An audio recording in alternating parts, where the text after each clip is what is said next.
আসসালামু আলাইকুম, কেমন আছেন আপনারা সবাই? আজকে আমার তৃতীয় ধাপ।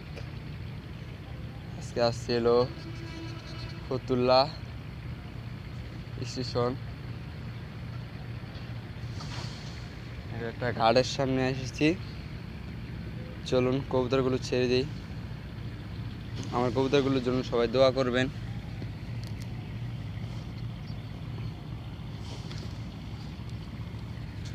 এই যে আমার কবুতরগুলো।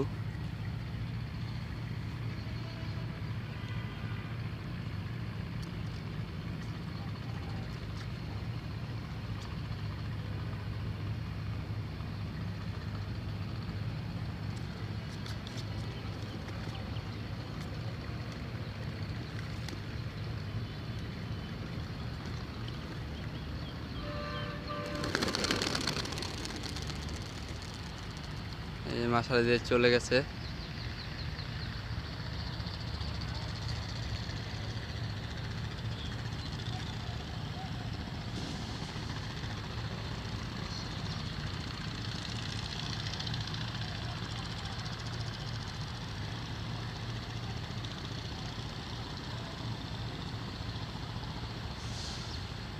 আমার কবুতরগুলোর জন্য সবাই দোয়া করবেন যেন ভালো মতো বাসায় পোষা যায়। এখানে ভিডিও রাখলাম। আসসালামু আলাইকুম।